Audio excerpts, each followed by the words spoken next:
Invitamos al escenario a Carlos Añaños, fundador de AGE, presidente del patronato Piquimachay y fundador de Yitiyapuy, a Patricia Barrios, directora ejecutiva de la Universidad Continental, a Alfonso Bustamante, presidente ejecutivo de CFI Holdings y Agrícola Cerro Prieto, y a Pamela Bertis, periodista y conductora de DIADE. ¿Cómo estás? ¿Cómo están todos ustedes? Adelante. Bien, gracias. Muy bien, muchas gracias. Buenas tardes. Ver en la crisis la oportunidad, dice el dicho, ¿no es cierto?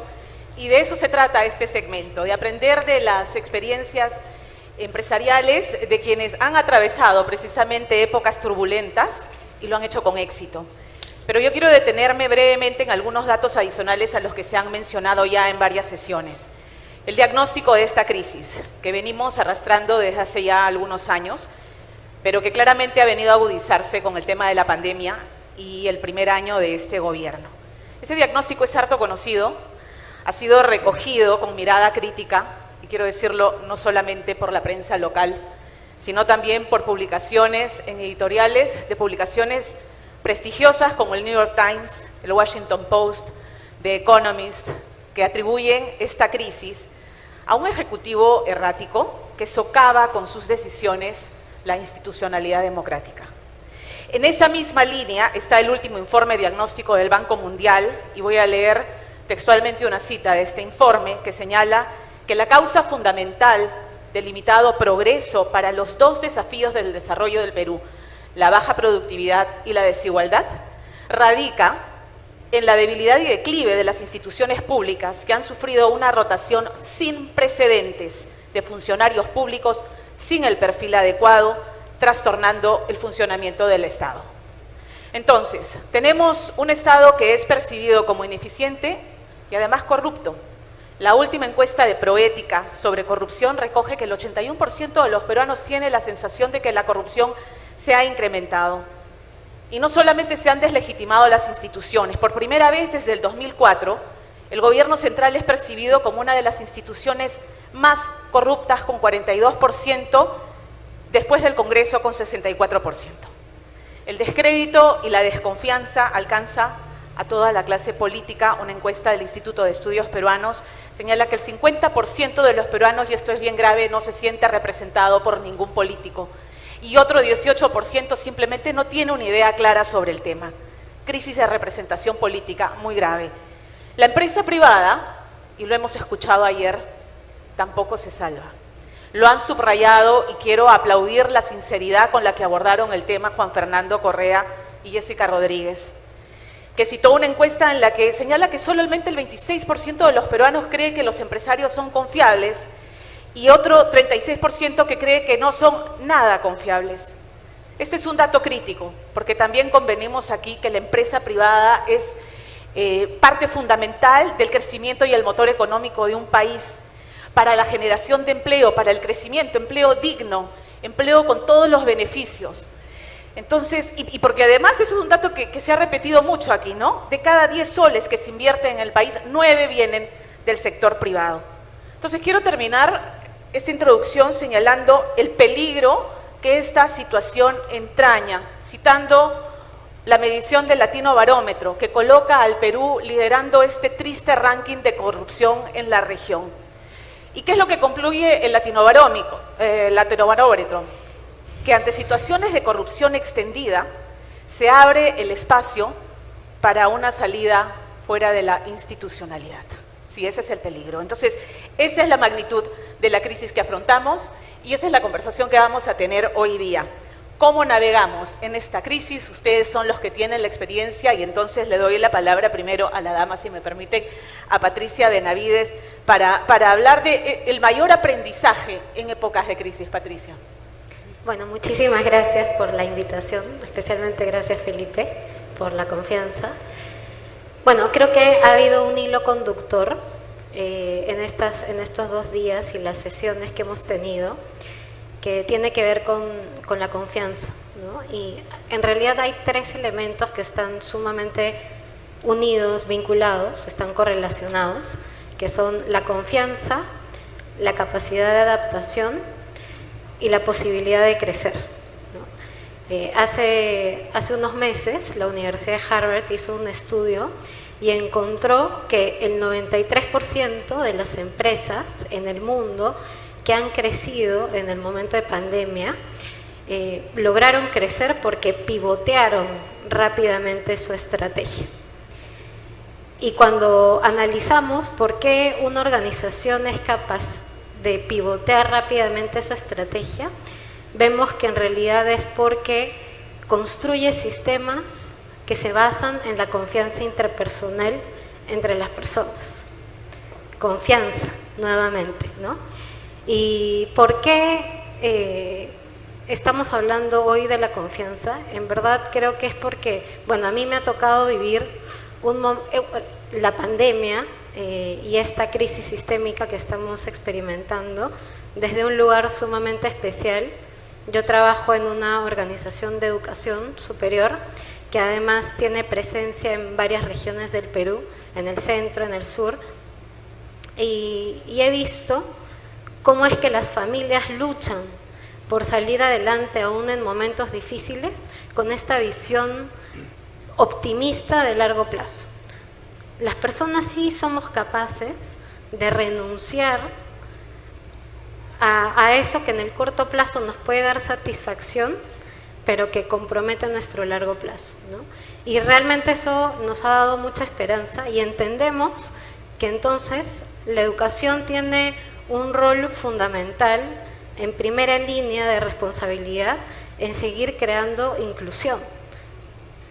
Y no de la manera necesariamente en la que hemos hecho hasta ahora, pero Coleman, que es un sociólogo estadounidense, dice que la educación sin inclusión solo replica desconfianza y exclusión. Y eso es lo que nos pasa en el Perú.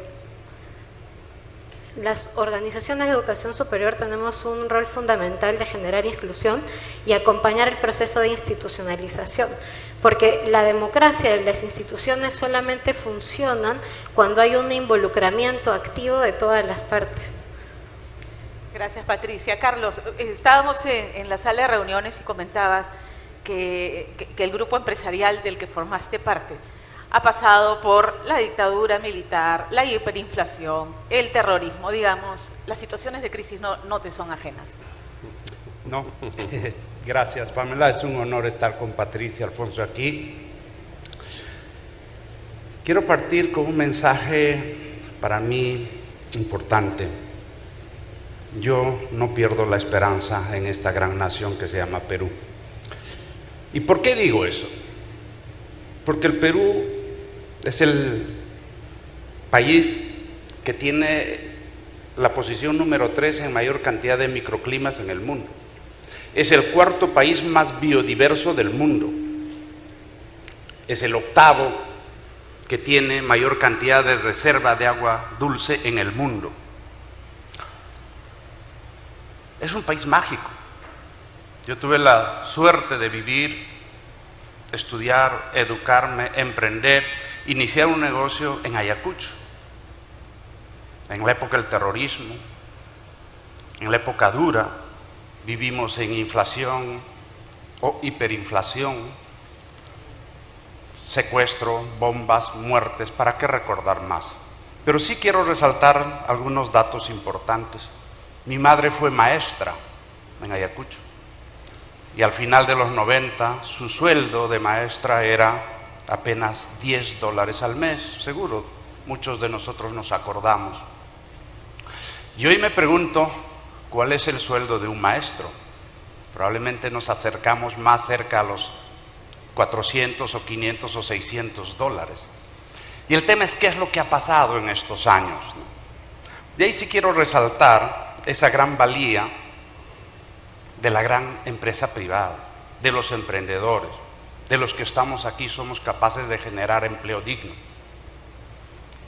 Quien cada día con su esfuerzo ha hecho que este año probablemente lleguemos a unas exportaciones de cerca de $70,000 millones. Yo me pregunto, ¿cuántos empleos dignos genera esos $70,000 millones? Me pregunto, ¿qué ha hecho el Estado para eso? ¿Acaso no habrá que rendirles tributo a esos empresarios que han invertido año tras año apostando en esta nación, que hoy tenemos la suerte de decir que crecemos a un 18% las exportaciones. Mi centro y foco se centra en defensa de la empresa privada.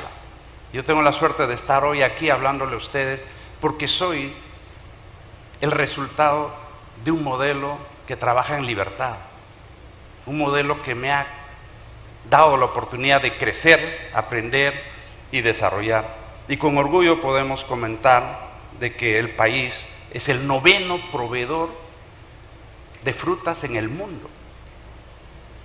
Y es por eso que yo no pierdo la esperanza en este país. Gracias, Carlos.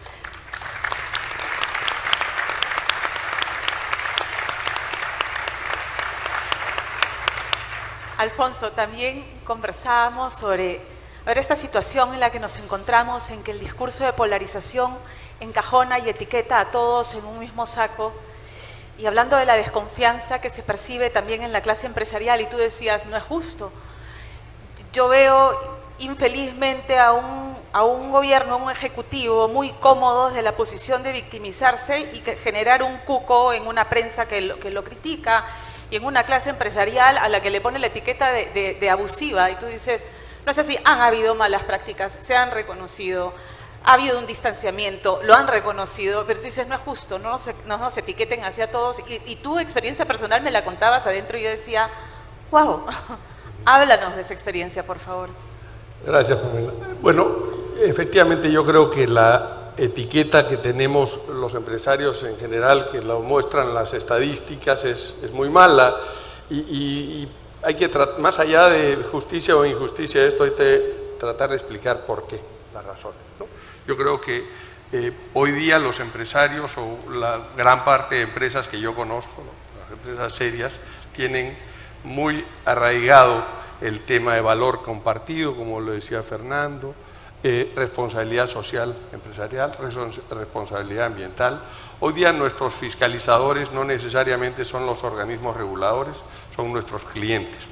El Perú, como acaba de decir Carlos, ha ocupado espacios muy importantes en los mercados internacionales de lo que hace, y eso ha requerido de un trabajo y de una adecuación a un modelo mucho más inclusivo, mucho más social y con valores compartidos. Le puedo dar un montón de ejemplos de valores compartidos con los valles colindantes, donde las empresas hacemos infraestructura social para los agricultores. En el caso nuestro hemos beneficiado a 5.000 agricultores, se hacen escuelas, los programas de obras por impuestos nos dan la posibilidad de hacer escuelas que de otro lado estarían esperando largas colas a que los gobiernos pudieran lograr hacerlas, pero no es suficiente. Intervenimos también en la capacitación de los maestros con programas como los de Enseña Perú, Que Maestro y otros más.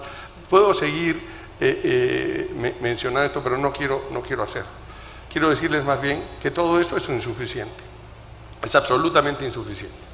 Y tampoco tenemos que flagelarnos por qué más se puede hacer. Creo que siempre se puede hacer más, pero no estamos apuntando a las causas, y creo que nos toca, y en este CADE nos toca apuntar a las causas. Las causas es que esa medición de pobreza que veíamos hace rato, que bajó de 60 a 22%, es bajo una métrica de economía, y esa métrica de economía es que hoy día muchas personas más, ya sea en la informalidad o en la formalidad, tienen el ingreso multiplicado por 4. Sin embargo, siguen viviendo en una invasión sin títulos, sin materiales nobles. Entonces, ¿qué es esto? ¿Realmente tenemos acceso a servicios públicos? ¿Hay que cargar el balde del agua al cerro? ¿Les parece que eso es una vida digna? Yo creo que no. Entonces, si nosotros esperamos que el sector privado vaya a solucionar esto, tendremos que hacerlo, y seguramente en 40 años habremos podido hacer un programa. Pero también alguien hablaba en la ponencia pasada del sentido de urgencia. Yo también invoco el sentido de urgencia. Ese sentido de urgencia es mañana.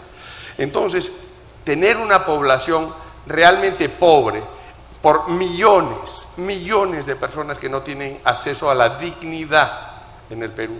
nosotros recogemos a 60.000 peruanos para llevarlos a su centro de trabajo en el campo. ¿Y qué pasa? Y por supuesto las mejores prácticas que puedan haber en las empresas y todo lo demás, pero cuando los volvemos a dejar a su casa, en el piso de tierra, sin servicios públicos, ¿dónde quedó la dignidad del trabajador? Entonces, el sentido de urgencia reclama hacer partícipe al Estado de este crecimiento. No podemos ser condescendientes con esto.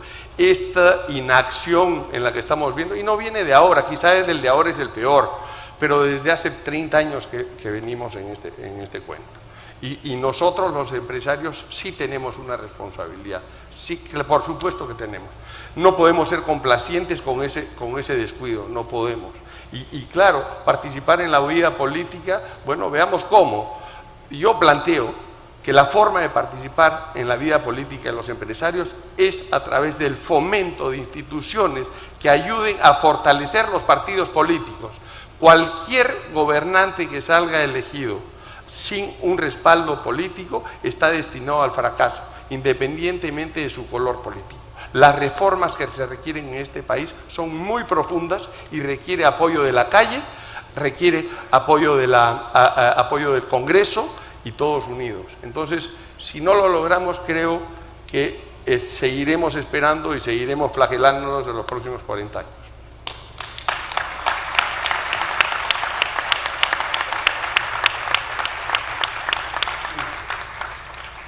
Gonzalo Valdós decía ayer que en esta coyuntura no se están construyendo puentes, sino que más bien se están destruyendo. Entonces la siguiente pregunta es, ¿cómo establecer prioridades? ¿Hay posibilidad de empezar a construir puentes? ¿Sienten esa apertura desde el Ejecutivo? Porque claramente lo has mencionado, el sector privado solo no va a poder hacerlo y es responsabilidad del Estado proveer de los servicios y de la infraestructura para que un país crezca y avance económicamente y con dignidad para sus ciudadanos. ¿Cómo establecer prioridades, Carlos? Gracias, Pamela. Voy a tomar el hilo conductor de Alfonso. Él hablaba de generar vida digna y que los empresarios sí tenemos responsabilidad. Yo entiendo que sí, pero para entender eso yo quisiera hablar del círculo virtuoso de desarrollo del país. Si hay inversión, hay empresa. Si hay empresa, hay empleo. Si hay empleo, hay salario. Si hay salario, hay consumo. Y si hay consumo, hay los recursos que le llamamos impuestos. Que los consumos o los impuestos directos representan más del 60% de la recaudación del Estado. Y la pregunta es, ¿quién lo aporta? Justamente el dinamismo económico. Por lo cual, yo sí creo que si nosotros trabajamos en base a lo que CADE plantea hoy, de decir, la inversión privada tiene que ser fundamental, hablaba con Felipe, un Estado que funcione y las instituciones sólidas. Yo creo que esos tres temas tienen que ser fundamentales para el desarrollo del país. Pero también estoy seguro que desde nuestro espacio podemos hacer muchas cosas, infinitas cosas. Si nosotros creciéramos al 6 o 7%, podría dejar la pobreza extrema 1 millón de personas cada año. Pero si crecemos solo al 2%, van a salir de la pobreza apenas 100.000, 150.000 personas. Y hoy sí les quiero comentar, después de haber emprendido y ser el fundador del Grupo AGE, yo dejé la compañía el año 2017. Y en el año 2020, en la época del COVID, me puse a pensar y dije, ¿y ahora qué hago que no puedo viajar a Ayacucho a ayudar? Y empecé a llamar a gentes y seguramente muchos de ustedes no me van a creer lo que les voy a comentar. El año 2019, narrado por un agricultor, Gino Valdivia, me decía, Carlos, yo siembro las papas nativas en el Perú. Llego al mercado central y no me la compran. Las dejo y se pudren. Y le digo, ¿qué haces, Gino, con las papas? Y me dice, lo que tengo es que ponerlas en bolsa de 1 kilo y regalar restaurante por restaurante para intentar que ojalá otro día me compren las papas. Es así que en el año 2020 nosotros lanzamos unos chips de papas nativas. Hoy hablamos, y con orgullo les puedo comentar, y ese es creo el aporte del empresariado, es que no hay papa nativa disponible en el Perú. La pregunta es, creo que sí es nuestra responsabilidad generar empresa que dé valor añadido, que dejemos de ser solo exportadores de bienes de capital o bienes primarios. Yo creo que sí podemos. Y hoy con orgullo nuestras papas Tía Puy están presentes en Inglaterra, en Amazon. Ya tenemos presencia en México. Ayer me anuncian que Walmart Online ya nos aceptó para vender en México. Iniciamos operaciones pronto en Estados Unidos, en Amazon, Colombia y una serie de países. Yo creo que ese es el aporte. Y así podríamos poner esa gran magia que tiene el Perú, de cerca de 800,000 hectáreas en el Alto Andino, que generaría trabajo digno, por el cual ellos mismos se sabrían curar bien, se sabrían educar mejor, y creo que ese sí es nuestra responsabilidad. Y para terminar, hace un par de meses fui al Brain. Me reuní con los cocaleros y les pregunté qué es lo que ustedes desean. Y queremos que pongamos valor, que pongamos en valor nuestros productos, y con orgullo hoy les presento un café del Brain.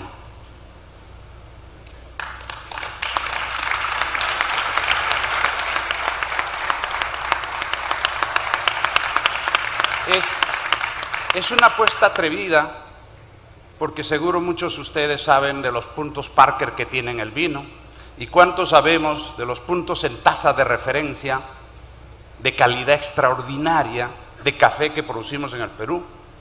Y con mucha pena vamos a quedarnos en un mensaje interesante: el Perú todavía consume más café importado. Gracias. Gracias, Carlos. Patricia, yo soy convencida de que la educación pública de calidad coloca el partidor parejo para los chicos que pueden acceder a educación privada.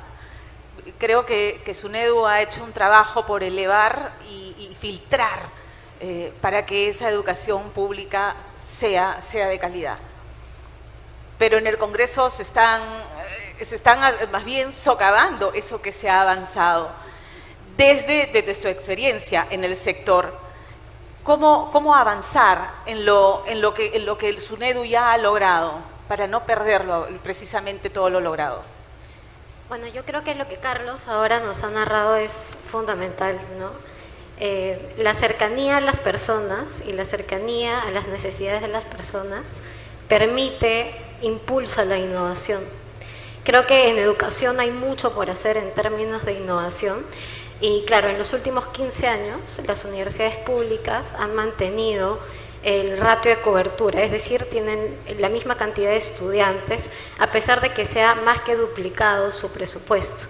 Y ante esto hay iniciativas privadas que debemos seguir respondiendo a esta necesidad de crear acceso, porque la educación es una herramienta no solamente de movilidad social, sino de cohesión social. Las universidades, los institutos, tenemos un rol clave que es el de fomentar espacios seguros para canalizar y discutir con tolerancia las ideas respecto de la problemática del país, ¿no? Pero retomando el tema de la innovación, creo que efectivamente en momentos de crisis las organizaciones estamos muy propensas a tener una mentalidad de corto plazo. Queremos sobrevivir, nos defendemos. Sin embargo, la historia ha demostrado que las organizaciones que se apresuran en recortar sus costos, sus presupuestos, tienen una muy baja probabilidad de superar los esfuerzos de los competidores, digamos, ¿no? Entonces, cultivar esta mentalidad de largo plazo, apostar por la innovación hoy es fundamental para impulsar el crecimiento futuro. Y sabemos que la innovación impulsa la competitividad impulsa mejorar en indicadores tan relevantes como el de pobreza, como el de acceso a la educación y además, como has dicho Pamela, garantizar el acceso a educación de calidad, ¿no? Y ahí no puede suceder innovación si no hay colaboración y colaboración entre el sector público, el sector privado, entre las universidades públicas, universidades privadas, es fundamental para, de manera colectiva, ir sumando esfuerzos, ir subiendo en conjunto los estándares y estando a la altura de las necesidades de las personas. Gracias, Patricia. Alfonso, tú has dicho que tienes confianza en que se puede hacer una reingeniería en la clase política con la participación del sector privado. ¿Cómo lograrlo sin que luego no se interprete que puede haber una especie de clientelismo soterrado y que después le vas a pasar factura a quien resulte elegido?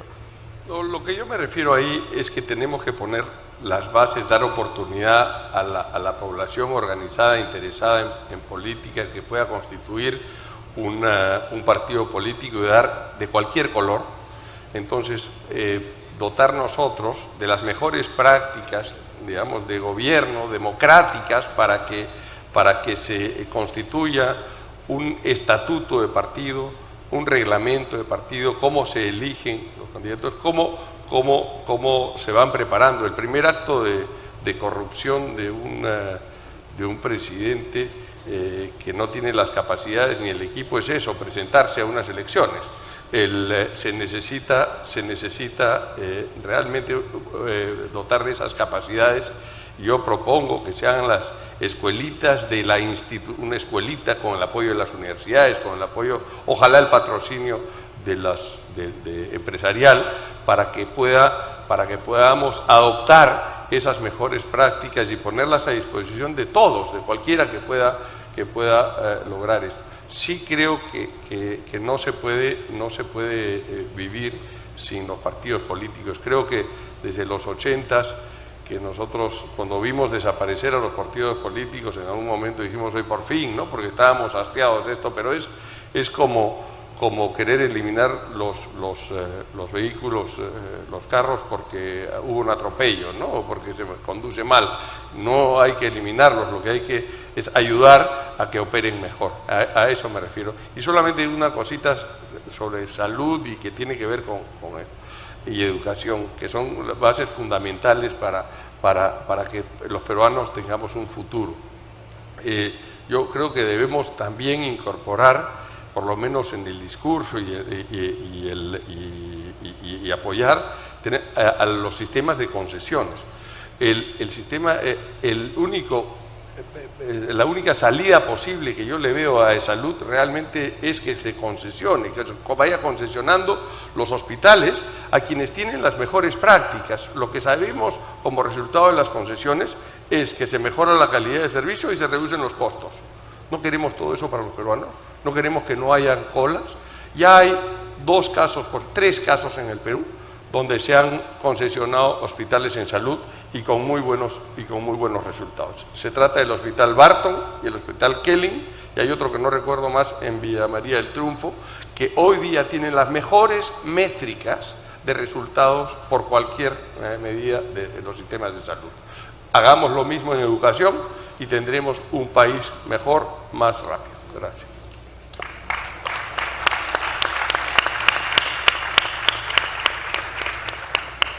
Muy bien, ahora el llamado a la acción.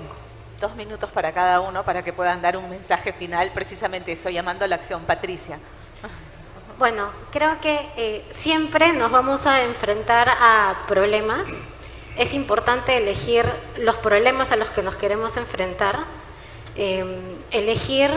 enfrentar con visión optimista, porque la visión optimista es lo que nos permite hacer frente y acercarnos hacia los retos que tenemos, ¿no? Y no, como dijeron ayer, tratar de salir, sino tratar de resolver.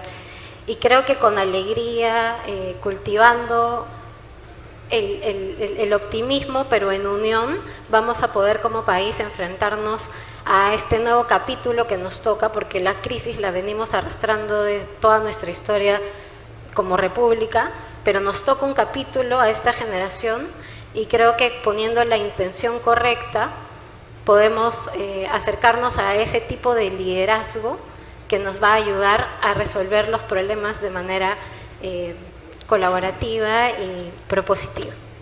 Gracias. Carlos. Siempre seré optimista. El Perú es un país maravilloso. tenemos 20.000 años de historia. El primer hombre vivió en las cuevas de Piquimachay, en Ayacucho, y probablemente es el que domesticó las semillas de la papa. Esa papa que es un aporte a la humanidad. Nosotros vivimos en ese país maravilloso. Las personas, como Edilberto Soto de Ayacucho, el guardián de las papas nativas, lo que necesitan solamente es que los cobijemos. Ellos solos saben hacer empresa, ellos solos saben labrar la tierra, y nuestro rol de empresarios debiera ser dedicarnos y tratarlos a ellos con mejor empatía. Nada más. Muchísimas gracias, Carlos.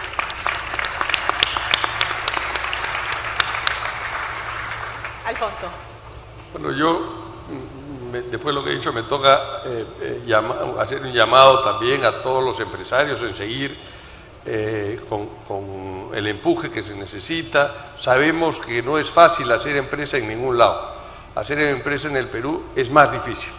Y por eso a mí me cuesta hacer una crítica grande en generalizar a los empresarios, porque no sabemos cuál es el drama que están viviendo en cada momento. Pero lo que sí sabemos es que el empresario que no adopte prácticas modernas, integrando a la comunidad, amigables como el medio ambiente y con una gobernanza que no nos permita caer en el chantaje ni en la corrupción, esas empresas no estarán acá con nosotros en 10 años.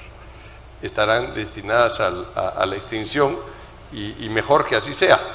Entonces, un llamado a que nos convirtamos o a que sigamos en estos apoyos. Gracias.